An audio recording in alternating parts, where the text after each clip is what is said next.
ada salah satu sahabat Nabi paling tampan pada zamannya. Pria tampan dan rupawan itu berasal dari Madinah.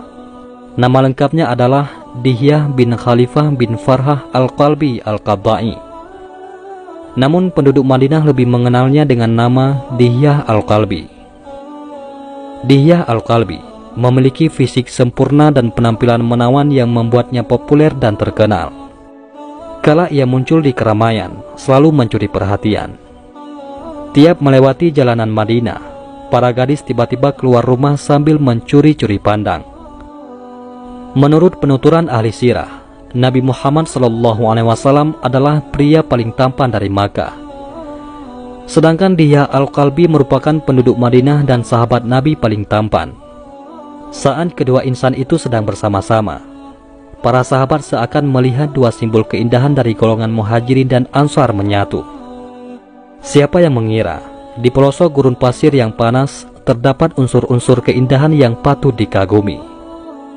Kendati demikian, Dihyah Al-Qalbi sadar bahwa nilai seorang muslim bukan pada penampilan fisiknya, melainkan hati dan takwa.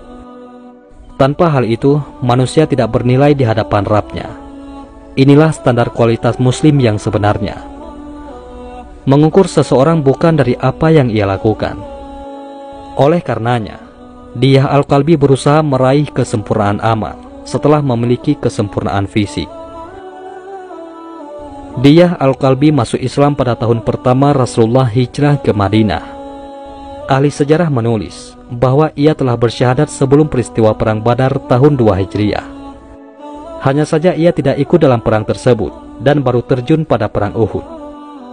Dalam peristiwa itu, Dihyah ikut memanggul beratnya perjuangan mempertahankan kota Madinah dari serangan kafir Quraisy. Setelah itu, ia tidak mau absen dalam kencah jihad, bahkan setelah Rasulullah SAW wafat. Buktinya, ia ikut serta dalam perang Yarmuk yang terjadi pada era pemerintahan Khalifah Umar bin Khattab. Setelah itu Dihyah memutuskan untuk menetap di bumi Syam hingga ia wafat. Ada cerita lain di balik ketampanan Dihyah Al-Qalbi. Menurut riwayat yang sahih, malaikat Jibril alaihissalam kerap turun ke bumi dengan menyerupai rupanya. Al-Kisah dalam perang Ahzab, setelah Rasulullah memastikan kaum musyrikin benar-benar meninggalkan Madinah, beliau pulang ke rumahnya dengan tenang.